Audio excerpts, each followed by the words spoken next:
Hello students, last lecture में हमने harmonic function पढ़ा था। ठीक है, आज एक नया टॉपिक पढ़ेंगे, कॉम्प्लेक्स इंटीग्रेशन। ठीक है, काफी मोस्ट इंपोर्टेंट टॉपिक है। कॉम्प्लेक्स इंटीग्रेशन पढ़ाने से पहले मैं आपको एक चीज बता देता हूँ। जैसे कि कहीं आपको ये लिखा मिलता है z minus A plus I B, z minus A plus I B equals are.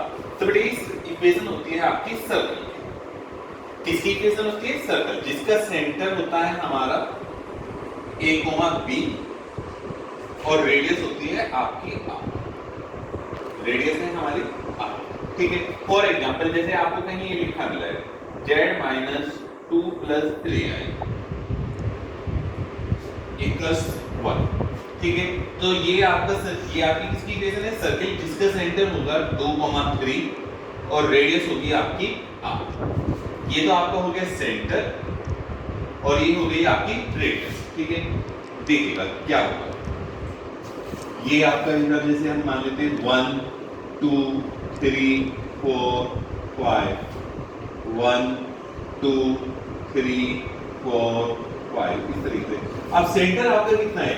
2, 3। X axis पे कितना चलना है? 2 और वाई एक्सिस पे 3। तो ये आपको कोई आपका सेंटर हो गया और सिर्फ 1 रेडियस का सर्कल बनाना है। तो ये ऊपर यहां तक जाएगा, इधर यहां तक जाएगा, इधर यहां तक जाएगा, इधर यहां तक। ठीक है ना? तो ये आपका एक सर्कल बना, ये z minus 2 plus 3i equals 1। For example जैसे आप ये देखिए, कहीं आपका ये लिखा है मॉड z माइनस 2 इक्वल्स 1। ठीक है, तो ये भी आपके सर्कल की इक्वेशन है जहां सेंटर होगा आपका। बेटे यहां ध्यान दीजिए a प्लस आई बी। तो यहाँ a तो है, b नहीं है, तो a की वैल्यू तो कितनी हो गई? 2 और b की वैल्यू कितनी हो गई? 0। सेंटर 2, 0 और रेडियस 1 2 3 4 5 एंड सो ऑन। ठीक है, क्या सेंटर है? 2, 0, ये आपका सेंटर होगा और यहाँ से 1 रेडियस का सर्कल, इधर भी 1 तक जाएगा, इधर भी यहाँ तक जाएगा। तो ये कोई सर्कल बना, ये आपका z 2 इक्वल्स 1। एक और देख लेते हैं, जैसे ये आपका बना मॉड z 2i इक्वल्स 3। ठीक है, अब यहां से कंपेयर करो, इसमें आपकी रियल टर्म नहीं है, ओनली आइडिया वाली टर्म है। तो दिस मींस a की वैल्यू कितनी है? 0 और यहां माइनस साइड के साथ है, माइनस साइड के साथ है। तो b की वैल्यू कितनी है? 2। तो सेंटर हो गया 0, 2 और रेडियस हो गई 3। तो यहां से एक सर्कल ड्रॉ कर लेते हैं। सेंटर है ये आपका 0 1 2 3 -1 -2 -3। ठीक है, सेंटर है आपका 0, 2, दिस मींस ये। ठीक है, यहां से 3 रेडियस का सर्कल बनाना है, 1 4 5 3। बेटा 3 रेडियस यहां से 1 2 3 और इधर भी डिस्टेंस 3 ही चलनी है। 1 यहां से यहां तक 1 होगी, 2 हो गई, 3। तो ये कोई ऐसा सर्कल नहीं, ये देखने में तो रेडियस लग रहा है बट सर्कल ही बनाना चाह रहा हूं मैं। ठीक है ना बेटा, ये इस टाइप से होगा। एक बार देख लीजिए, आप स्क्रीनशॉट लेना चाहे तो ले लीजिए इसका चैट। बेटा अब हम पढ़ेंगे कॉम्प्लेक्स इंटीग्रेशन। ठीक है, कॉम्प्लेक्स इंटीग्रेशन में सबसे पहली थ्योरम है कॉची थ्योरम। कॉची या कॉची इंटीग्रल थ्योरम भी बोल देते हैं। कॉची थ्योरम, कॉची थ्योरम क्या कहती है? If fz is analytic function in a closed curve C, then integration about C fz dz क्या होता है आपका? 0 होता है। ये भी कह रहे हैं कि कोई फंक्शन है, जैसे कोई क्लोज्ड कर्व C है, ये क्लोज्ड कर्व क्या है? C है, और इसके अंदर हमारा fz क्या है? अनलिटिक है। इस कर्व के अंदर हमारा fz क्या है? अनलिटिक है। तो वो कहता है तब इस इंटीग्रेशन की वैल्यू क्या होती है? 0। बेटा आप अनलिटिक चेक करने का एक सीधा सा फंडा बता रहा हूं कि आपका फंक्शन कहीं भी इनफाइनाइट नहीं बनना चाहिए। यदि आपका फंक्शन कहीं इनफाइनाइट बन रहा है तो आप कह देना कि ये फंक्शन उस पॉइंट पे अनलिटिक नहीं है। फॉर एग्जांपल जैसे मैं ये कहता हूं fz equals z square upon z minus 2, ये कहीं लिखा है। अब मुझसे पूछा है कि फंक्शन एनालिटिक है या नहीं है। बेटा ये यहां देखो, यदि मैं z की वैल्यू कितनी रिप्लेस कर दूं? 2 रिप्लेस कर दूं। यदि z की वैल्यू कितनी रिप्लेस कर दी? 2 और 2 रिप्लेस कर दी, क्या बन जाएगा? इनफाइनाइट। तो आप कहेंगे तो ये फंक्शन आपका एनालिटिक नहीं है। किस पॉइंट पे? 2 पे। तो जिस पॉइंट पे फंक्शन इनफाइनाइट बनता है तो उस पॉइंट पे आपका फंक्शन एनालिटिक नहीं होता है। अब ये कह रहा है कि यदि फंक्शन एनालिटिक है किसी कर्व C के अंदर, तब इंटीग्रेशन की वैल्यू क्या होती है? 0। जैसे कि कोई इंटीग्रेशन कह रहा है mod z equals 3 z dz। ठीक है, अब ये बताओ, ये कहीं इनफाइनाइट बन सकता है? ये इनफाइनाइट बन सकता है z की फंक्शन ओनली इनफाइनाइट पे, और कहीं तो नहीं बनेगा। तो ये अब mod z इक्वल 3, ये सर्कल की केस है जिसका सेंटर क्या होगा 0 0 और रेडियस 3, तो ये mod z इक्वल 3 होगा ना ये ना, तो सेंटर तो इसका हो गया 0 0 रेडियस 3, तो ये कोई सर्कल बन गया, ये यहां 3 तक जाएगा, ये -3 तक जाएगा, ये 3 तक जाएगा, -3 तक जाएगा, तो ये फंक्शन कहीं भी आपका इनफाइनाइट नहीं बनता है, तो इस वाली इंटीग्रेशन की वैल्यू कितनी आ गई 0। जैसे फॉर एग्जांपल ये आपको दे रखा है z² अपॉन z - 3 dz। अब और यहां जो सर्कल दे रखा है वो mod z इक्वल्स 1 दे रखा है, mod z इक्वल्स क्या दे रखा है 1, तो सेंटर तो कितना हो गया इसका 0 0 और रेडियस 1, तो ये ऐसा कोई सर्कल बनेगा, ठीक है, ये 1, ये इधर -1, यहां से ऐसे 2 आएगा, 3 आएगा, यहां पर 2 आएगा, 3। अब ये फंक्शन कहां इनफाइनाइट बनता है? इस पॉइंट पे बनता है z इक्वल्स 3, तो क्या 3 इस वाले सर्कल के अंदर आ रहा है क्या? नहीं, 3 क्या है इस सर्कल के आउटसाइड है। यदि इस सर्कल के इनसाइड होता तो तब आप ये कहते थे ये फंक्शन एनालिटिक नहीं है। अब ये वाला फंक्शन कहां एनालिटिक नहीं है? 3 के अंदर नहीं है, बट 3 आपका इस सर्कल में नहीं आ रहा है, तो हमारी थ्योरम क्या है? If f z is analytic function in a closed curve C, यदि उस क्लोज्ड कर्व C के अंदर वो एनालिटिक है, हां इस सर्कल के अंदर एनालिटिक है, तो इस वाले इंटीग्रेशन की वैल्यू क्या आ गई 0। आप इसके एक बार स्क्रीनशॉट ले सकते हैं बेटा। अब एक नया फॉर्मूला है कॉची इंटीग्रल फॉर्मूला, ठीक है, ये मोस्ट इंपोर्टेंट फॉर्मूला है, ठीक है, इसका प्रूफ भी पूछा जाता है, प्रूफ मैं आपको बाद में बताऊंगा, ठीक है ना। प्रूविंग इसकी एक दो प्रूविंग है, वो मैं जो भी कॉम्प्लेक्स की प्रूविंग है ना वो बाद में कराऊंगा, ठीक है। कॉम्प्लेक्स इंटीग्रल फॉर्मूला, ये सॉरी कॉची इंटीग्रल फॉर्मूला, ये कहता है if f z is analytic function in a closed curve C and A is any interior point in C, ये कह रहा है कोई क्लोज्ड कर्व C है, ठीक है, इसके अंदर f z आपका क्या है? एनालिटिक फंक्शन है, एनालिटिक फंक्शन है, इसका मीनिंग इस पूरे C के अंदर f z कहीं भी इंफिनिटी नहीं बन रहा है, और वो कह रहा है A कोई इसके अंदर का एक पॉइंट है, कोई A इसके अंदर का पॉइंट है, तो वो कहता है integration f z over z - a dz equal होता है 2 pi I into f a। देखिएगा जैसे एक प्रॉब्लम आपको गिवन है e to the power z upon z - 2 dz, ठीक है ना, और mod z इक्वल्स क्या दे रखा है 3, ठीक है।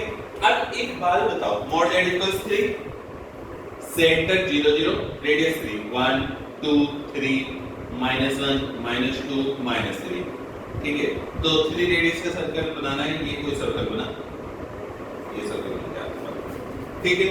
अब देखिए ये कहां इंफिनिटी बन रहा है? 2 पे इंफिनिटी बन रहा है ना, ये 2 पे इंफिनिटी बन रहा है, बट इतना function e to the power z तो कहीं इंफिनिटी नहीं बन रहा है, तो जो फंक्शन इसने कहा f z is analytic function, तो इसमें एनालिटिक फंक्शन ओनली कितना रहा e to the power z, तो ये इस टाइप की फॉर्म बन गई f z over z - 2 dz mod z equals 3, तो a की वैल्यू कितनी हो गई आपकी f z over z - a, z - a a की वैल्यू कितनी हो गई 2, तब उसकी वैल्यू होती थी 2 pi I into f a, ठीक है। f z हमारा क्या है? f z है आपका e to the power z, a की वैल्यू कितनी है 2, तो 2 pi I into f of 2, तो बेटा f of 2 की वैल्यू निकालना है, f of 2 की वैल्यू z की वैल्यू 2 रिप्लेस करेंगे e स्क्वायर, तो ये बना 2 pi I into e square, तो इस इंटीग्रेशन की वैल्यू कितनी निकल के आ गई 2 pi I into e square, note कर लीजिए आप इसको भी।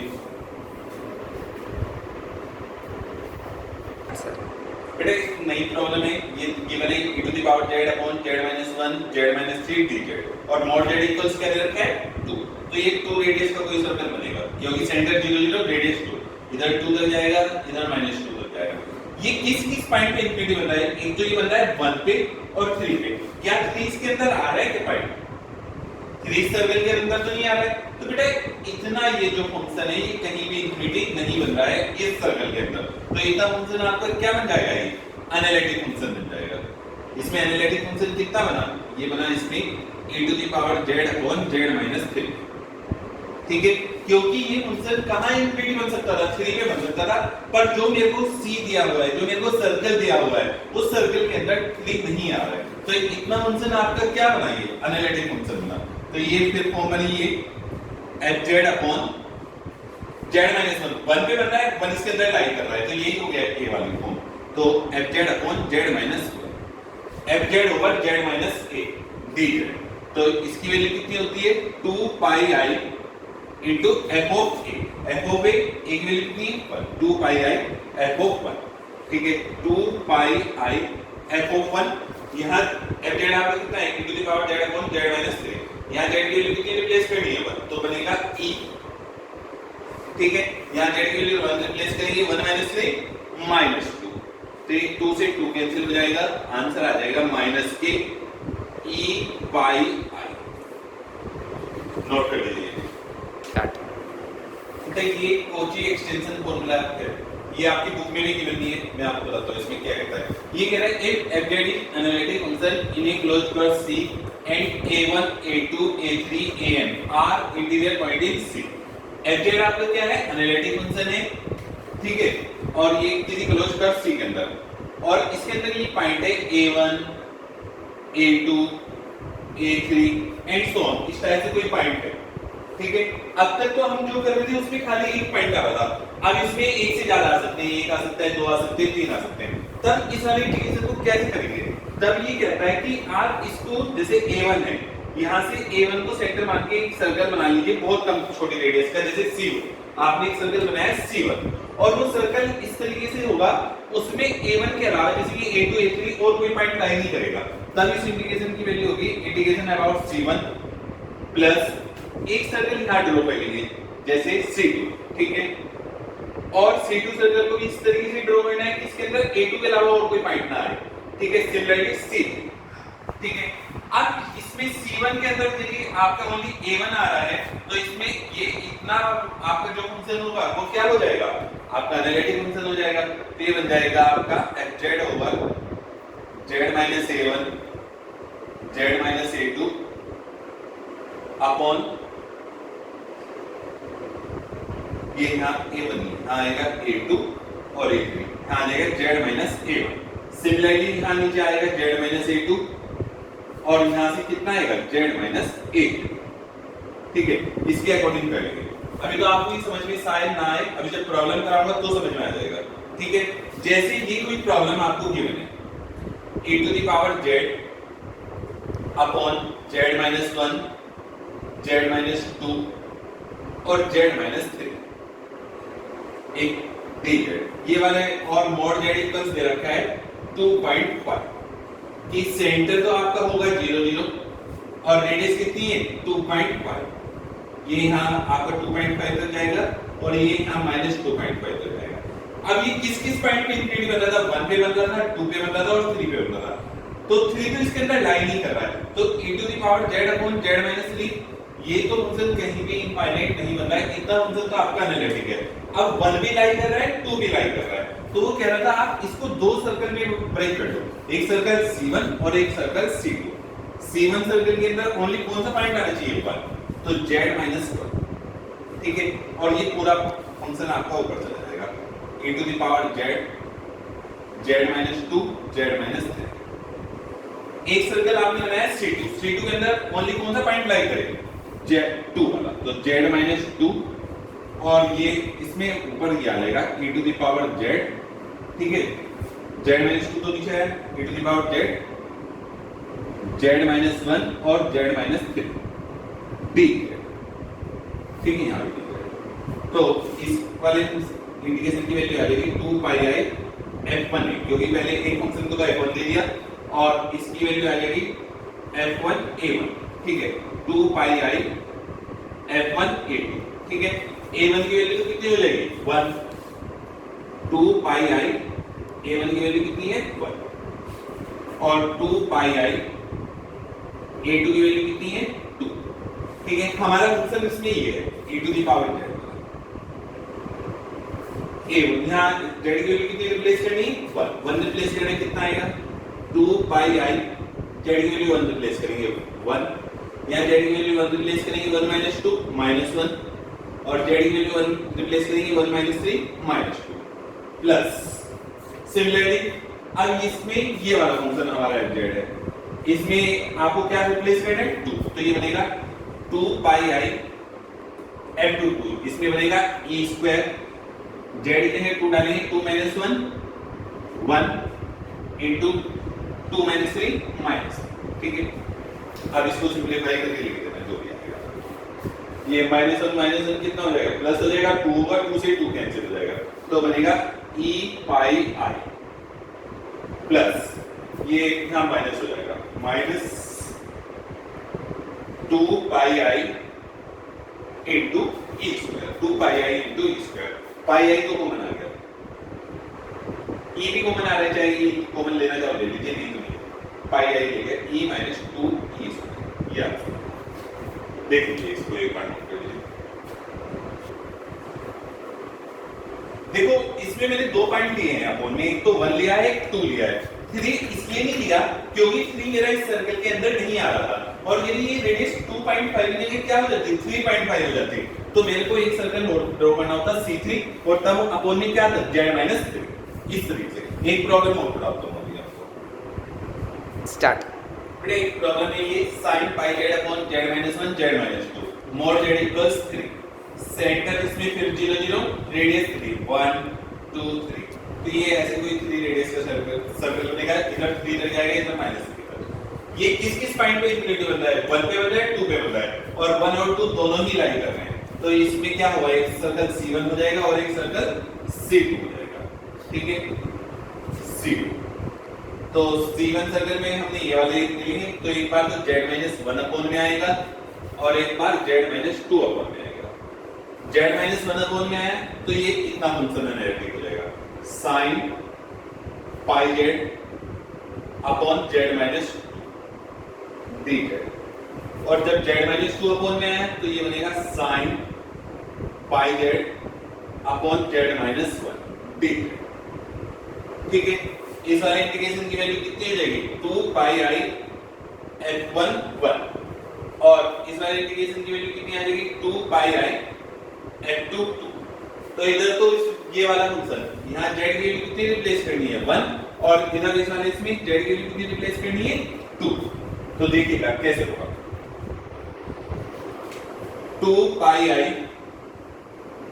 बेटा z की वैल्यू 1 रिप्लेस करो, z की वैल्यू 1 रिप्लेस करेंगे sin पाई, z की वैल्यू 1 रिप्लेस करेंगे 1 minus 2 minus 1, 2 pi i f2 2, यहां z की वैल्यू कितनी रिप्लेस करेंगे 2, तो कितना बनेगा sin 2 पाई, और z की वैल्यू 2 रिप्लेस करेंगे 2 माइनस 1 1, ठीक है। बेटा अब इसको सिंपलीफाई करें, sin पाई की वैल्यू कितनी होती है 0, ठीक है।